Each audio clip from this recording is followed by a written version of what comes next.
भक्ति मुक्ति के दाता सतगुरु, ये भटकत प्राण फिरंदा, उस साहिब के हुक्म बिना नहीं तरवर पात हिलंदा।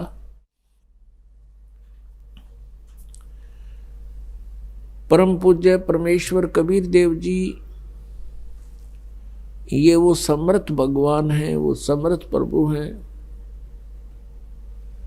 जिसके हुक्म बिना एक पत्ता भी नहीं हिल सकता,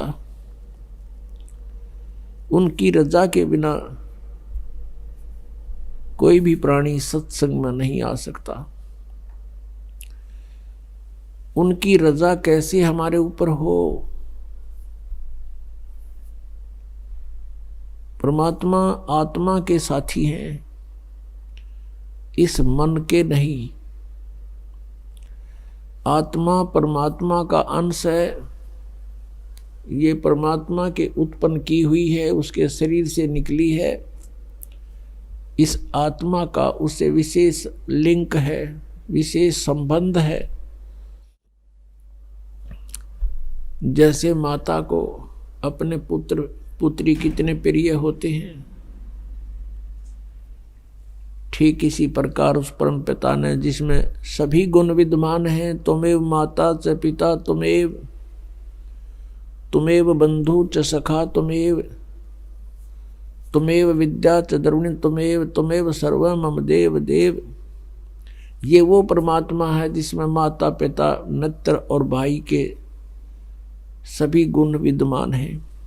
ये हमारा सच्चा पिता है, ये हमारा जनक है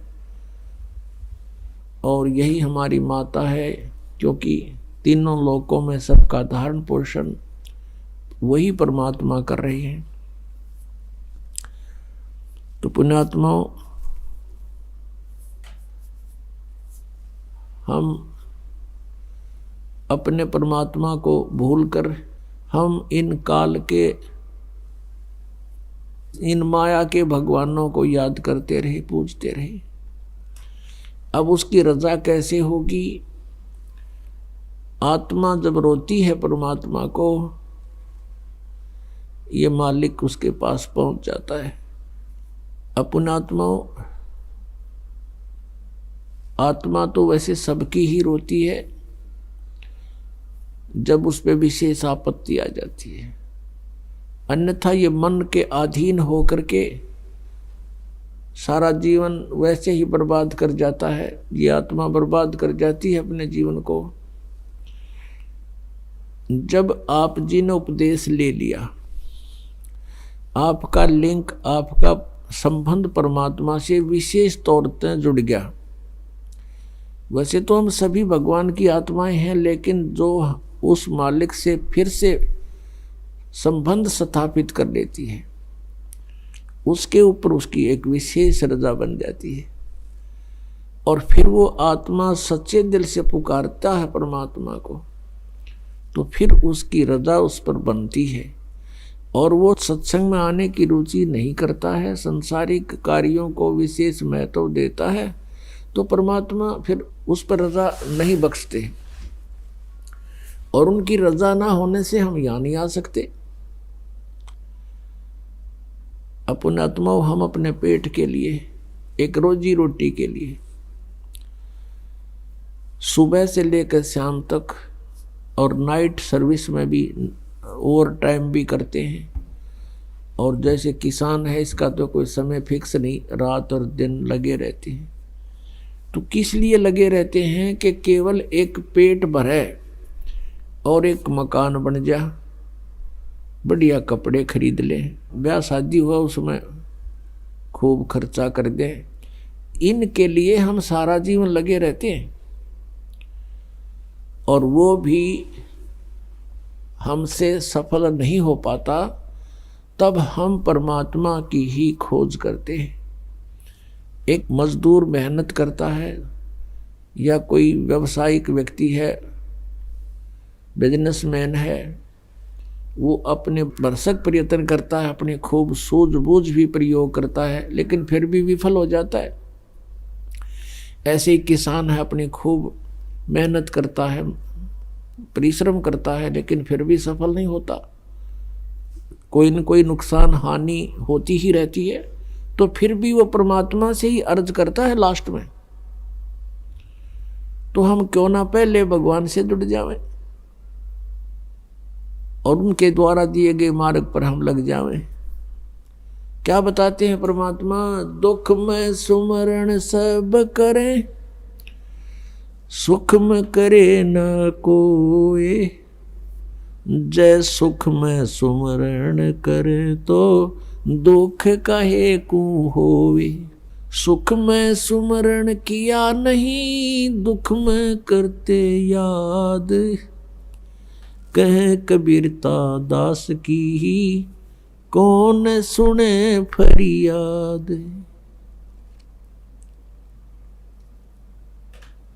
पुणात्मा, जब तक हम सत्संग नहीं सुनते तब तक हमें ये ज्ञान नहीं होता कि हम इस मनुष्य जीवन प्राप्त करके क्या करें। सत्संग में आने से प्राणी को ज्ञान होता है। महापुरुषों के साथ बीती हुई कथाएं आपको सुनाई जाती हैं, फिर आप भी उन महापुरुषों का आचरण करते हो जिन्होंने परमात्मा पाया, और फिर अपना जीवन सफल हो जाता है। तो हमने इस परमात्मा के लिए, अपने आत्म कल्याण के लिए समय भी निकालना पड़ेगा और 2 पैसे दान भी खर्च करने पड़ेंगे। कहते हैं देते को हर देत है, जहाँ तहाँ से आन, और ना दिया फिर मांगते फिर यो, परमात्मा सुने नहीं कान। अब जिन्होंने पिछले जन्मों में विधिवत साधना करके कोई पुण्य किया हुआ है, आज उनको परमात्मा ने समय पर रोटी दी है, अच्छा व्यवसाय दिया है, या कोई अच्छी पोस्ट दे रखी है, या अन्य कोई साधन उसका बना ही रखा है। अब उसकी रोजी रोटी की समस्या हल हो रही है, क्योंकि उसने पहले जन्मों में दान किया हुआ है, धर्म किया है। और जिन्होंने कंजूसी की थी, आज उनको कुछ प्राप्त नहीं है। कोई मजदूरी कर रहा है, कोई भिखारी बन के मांगता फिर रहा है। तो यहाँ परमात्मा कहते हैं देते को हर देत है, जहां तहां से आन, और अण देवा मांगत फिरो। जिसने नहीं दिया फिर वो मांगते फिरियो, परमात्मा सुने नहीं कान। एक इंसान रिक्शा के अंदर बैठा है और एक इंसान उसको खींच रहा है, चला रहा है। ऐसा अंतर क्यों है?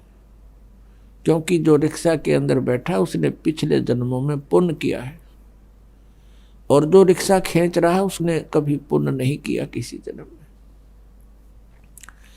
तो पुण्यात्मा, हमारा मूल उद्देश्य तो ये होना चाहिए कि हमारा जन्म और मृत्यु सदा के लिए नाश हो। फिर भी हमें सतर्क रहना चाहिए। इस काल के लोक का कोई भरोसा नहीं, इंसान कब मार खा जाए। और काल की अपनी पूरी कोशिश रहती है कि किसी ना किसी प्रकार इस प्राणी को परमात्मा से दूर कर दूं, इसके नाम को खंडित करवा दूं। एक बार नाम खंडित करवा के फिर ये चुप हो जाता है, खामोश हो जाता है, और वो प्राणी जो यहाँ से दूर हो गया, उसका नाम खंडित हो गया, फिर उसको धीरे धीरे धीरे धीरे उसका मन यहाँ से हटता चला जाता है, फिर वो काल के जाल में फंस जाता है। तो कहने का भाव ये है कि हमारा उद्देश्य तो होना चाहिए कि मोक्ष हो। हे भगवान, फिर इस गंदे लोक में जन्म ना हो। ये आत्मा रोनी चाहिए आपकी। ये बातें कहन सुन की नहीं, ये कर पाड़न की है। इसके लिए तत्व ज्ञान आधार बना के चलना पड़ेगा अपने। अपना आत्मा फिर भी काल का बहुत बड़ा प्रेशर है जीव पर। पिछले इतिहास देख लो, बड़े बड़े भगत भी मार खा गए, रह गए यहीं काल के जाल में। तो इसलिए आपको पुण्य भी करते रहना है, और इस पुण्य से हमें यहाँ से छूटने में भी बहुत सहयोग मिलेगा।